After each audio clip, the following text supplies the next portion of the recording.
Good evening বন্ধুরা, Rumpa's healthy food চ্যানেলে আজও স্বাগত। আমি আপনাদের জন্য বানিয়েছি নিরামিষ মশলা ভেন্ডি ফ্রাই।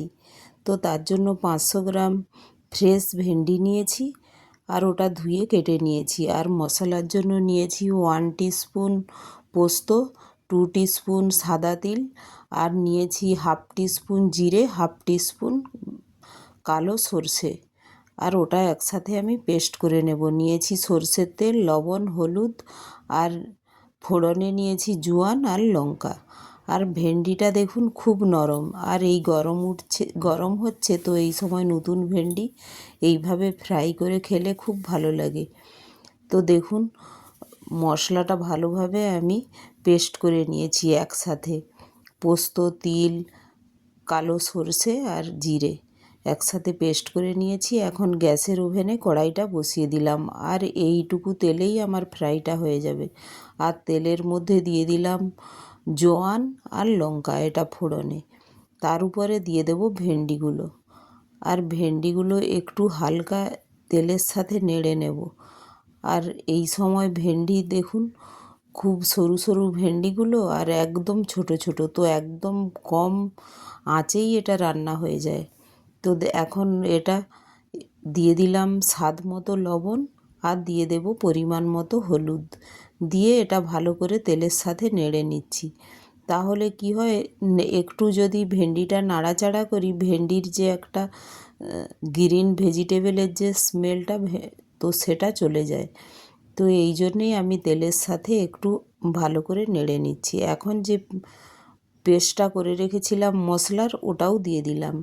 দিয়ে এটা ভালো করে ভেন্ডির সাথে আমি নাড়াচাড়া করে মিশিয়ে নেব। আর এই ভেন্ডিটা খুব কম জলেই হয়ে যায়, জল দিতেই হয় না প্রায়। ভেন্ডিটার যেহেতু নিজের একটা ময়েশ্চার থাকে, তাই খুব ওই মশলা যেটায় রেখেছিলাম ওটা ধুয়ে 2 টিস্পুনের মতো জল অ্যাড করলাম। এতেই আমার এই জলেই আমার পুরো ভেন্ডিটা বানানো হয়ে যাবে। 500 ভেন্ডি নিয়েছি এখানে। তো দেখুন ভেন্ডিটা প্রায় 3-4 মিনিট আমি ঢেকে কুক হতে দিয়েছিলাম। এখন ভেন্ডিটা প্রায় কুক হয়ে এসেছে। আর এখন দেখুন আমি নাড়াচাড়া করে দেখলাম খুব সফট হয়ে গিয়েছে, আর একটুও জলও নেই। যে একটু জল দিয়েছিলাম ওটা ভেন্ডি কুক হতে লেগে গিয়েছে। তো এখন আমি আর একটু নাড়াচাড়া করে দেখুন ঢেকে দিয়েছিলাম একটু স্লো গ্যাসে। 2 মিনিটের মতো স্লো গ্যাসে এটা ফ্রাই হতে দিয়েছি মশলার সাথে। জল ছিল না, কিন্তু যেহেতু ফ্রাই করব, তো স্লো গ্যাসেই এটা একটু ঢেকে ঢেকে নাড়াচাড়া করে নিচ্ছি। আপনারাও এইভাবে, যে মশলাটা একটু দেখুন লাস্টে একটু লাইট ব্রাউন হয়ে গিয়েছে, আর উঠেও যাচ্ছে কড়া থেকে। তো ওই সময় আপনারা গ্যাসটা বন্ধ করে দেবেন।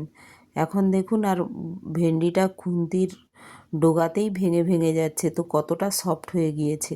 আর এটা ঢেকে ঢেকে রান্না করলেই ভেন্ডির পুষ্টিগুণটাও বোঝায় থাকে, তাই আমি পুরোটাই ঢেকে ঢেকে বানিয়ে নিলাম। আর এখন দেখুন ঢেকে গ্যাসটা বন্ধ করে দেব। আর ফ্রাই করার সময় খুব স্লো গ্যাস রাখবেন। দেখুন আমার হয়ে গিয়েছে। তো রেসিপিটি ভালো লাগলে একটি লাইক, শেয়ার ও সাবস্ক্রাইবও করে দেবেন। Thank you.